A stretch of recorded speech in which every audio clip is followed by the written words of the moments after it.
Oh my goodness. So we're on take two because we're having some technical difficulties. Hopefully things will work out and do better this time around. So I'm sorry I'm late today, but today we're continuing our drive into those choppy waters of change. And, change is an inevitable part of life that affects not just us, as adults, but also our little guys. And so why is change hard for little guys? Well, it comes in various forms. It could be a new home, a new sibling. It could be shifts within the family.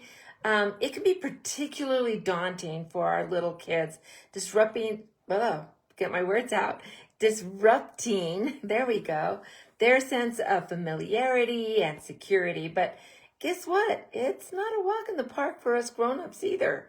And so the reality is we are the captains of our family's ship. And it's up to us to navigate these transitions with grace and resilience.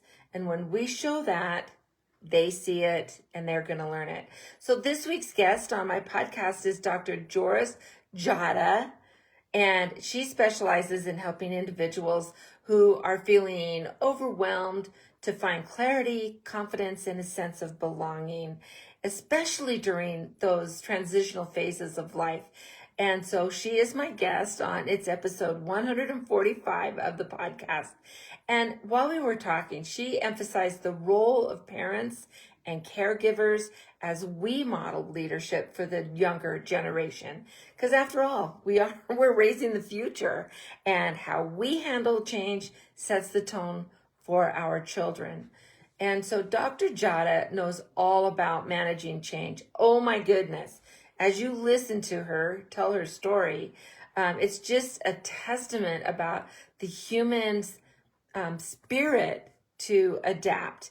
So she went from Albania to Turkey, and then from Turkey to London, and then from London to the US, all of this on her own after her dad died while she was still in high school. So she's faced a numerous number of transitions in her life, and each of those moves came with its own sets of challenges and lessons. And through it all, education was that anchor for her. And finding an anchor that is there for you and then for your kids is really going to help. And so her journey taught her about the importance of really acknowledging our losses, embracing those new beginnings, and then understanding that change, while hard, offers opportunities for growth. And so here are some tips. I've got like 5 from the podcast, but you're going to want to listen to the podcast to really get into it more.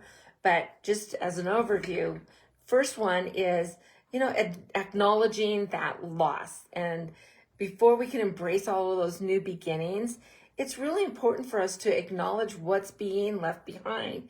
And that's especially important for our kiddos. And so whether it's their friends or a familiar environment or those routines that they're used to, give your child the space to grieve and express their feelings. And then while you're at it, make sure you're doing the same for yourself. Another one is really stay connected. And so in this digital age, actually maintaining connections with loved ones who are far away has never been easier, honestly. So you can schedule regular video calls with grandparents, aunts, uncles, cousins, friends, in order to foster that sense of belonging and help them to not feel quite so lost. And as a distant grandparent to all of my grandkids, the closest one is 3.5 hours away. That's not too bad. But I've got one that's like, a 5-hour airplane.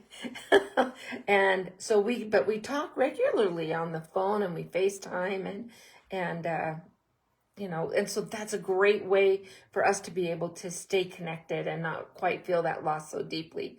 And then you want to prepare for the changes and the differences in what's happening with change. So whether you're moving to a new country or you're just moving to a new community, there's going to be differences. And so talk to your kids about what to expect, what might be different, and how they might feel as we prepare them for these potential changes.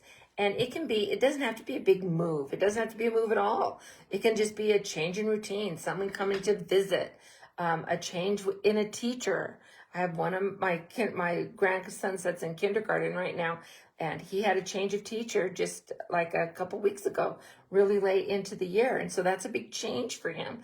And so, we think about change, and there's really big changes and then there's smaller changes, but they can still be difficult, for us as well as our kids to manage. And so we want to talk to our kids about what to expect and what's going to be different with the change that's coming, and how are they going to be feeling about all of these changes.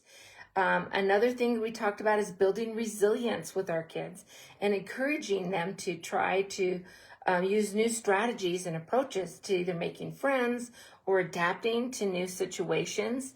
And we really need to make them or help them to feel comfortable in understanding that it's really okay to make mistakes. It's just all part of the learning process, right? So what we want to teach them is mistakes are okay. We just want to learn from them and not keep beating our head against the wall, right? And then, of course, there's that unconditional support. Above all, our kids need to know that they are loved, that they are valued, and that they are supported no matter what is going on in their world.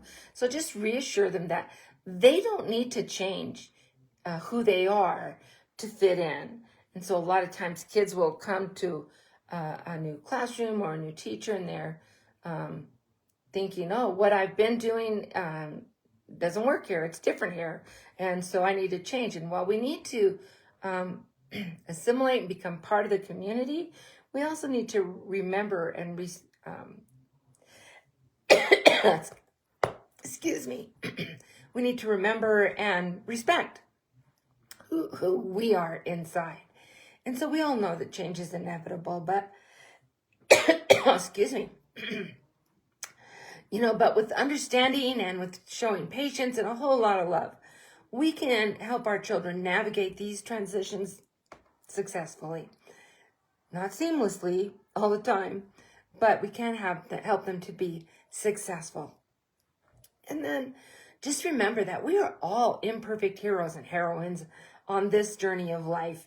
And every challenge is an opportunity to learn and to grow, and then to connect more deeply with ourselves, and with each other.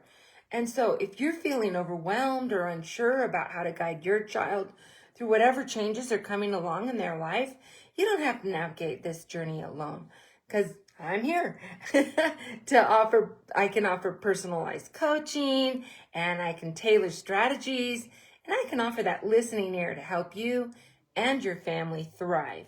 So if you want to dive deeper and equip yourself with a little more inspiration and some more strategies, let's connect. So just reach out to me for a one-on-one coaching session. I've got workshops.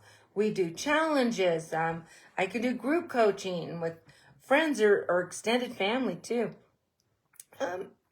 And we can design things especially for you, to empower you in your situation with your family and your kids with the knowledge and the tools that you need to support your child's growth and development. And together, we can embrace this messiness of parenting with curiosity, compassion, and with confidence. So stay curious, stay compassionate, and keep embracing that beautiful messiness of parenting. And until next week, let's find joy in parenting. See you later, guys.